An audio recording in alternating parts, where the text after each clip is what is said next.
قرآن شریف اور حدیث کو لے کر چلے تو آج یہ جو لڑائی جھگڑے فساد جو ہو رہے وہ بالکل نہ ہو. برابر نا؟ تو ہم کو کیا کرنا ہے؟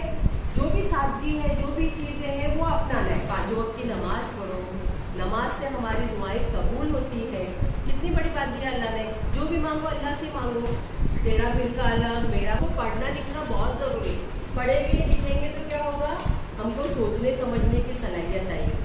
اچھا کیا ہے، برا کیا ہے، حضور کی باتیں کیا ہے، اللہ نے ہمیں کیا بتایا. قرآن شریف یہ ہمارا ایک ایسا ہتھیار ہے جس کو اگر ہم صحیح طور سے اچھے سے پڑھ کر اس پر عمل کریں گے، زندگی بتائیں گے تو کبھی بھی ہم کو کوئی تکلیف کا سامنا نہیں کرنا پڑے گا. اور آپ صلی اللہ علیہ وسلم ایسے تھے، صرف ہمیشہ یہی سجدے میں روتے تھے، بولتے تھے یا اللہ میری امتی کو عذاب سے بچانا ہے. آپ صلی اللہ علیہ وسلم کبھی بھی کسی سے، حالانکہ ناراض ہوتے تھے وقت کے حساب سے، مگر کسی کا کبھی دل توڑ کر نہیں ہوتا اور ایک دم سادگی سے ہماری اپنی خود کی زندگی بتائی. فضول خرچ کرنے والوں کو اسلام نے بتایا کہ وہ شیطان کے بھائی ہے، اس کا کوئی عمل نفل اسلام میں نہیں ہے. کیا کرنا ہے یہ طے کرو. تو نے کھانا کھایا یا نہیں کھایا، اس کے گھر میں شادی کا مسئلہ ہے یا نہیں ہے، وہ پیسوں کی وجہ سے اپنا کچھ اور کام روک رہا ہے.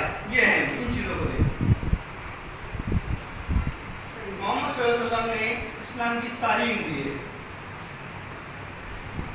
جب محمد صلی اللہ علیہ وسلم نے آپ کو منع کیے ہیں یہ کرو اور یہ مت کرو، جو کرنے منع کیا ہم نے اسی میں شامل کر دیا اسلام کو اور اچھا سمجھ. اسلام میں سب سے زیادہ بخیل اور کنجوس اس انسان کو کہا گیا ہے جو محمد صلی اللہ علیہ وسلم کا نام سنے اور ان پر درود و سلام کی نہ بھیجے. تو اس طرح سے ہم کو جہاں تک ہو سکے صرف عبادت کرنا ہے، نماز پڑھنا ہے اور ہو سکے تو درود پڑھ کر بخشنا ہے، لیکن یہ سب چیزیں نہیں کرنی چاہیے.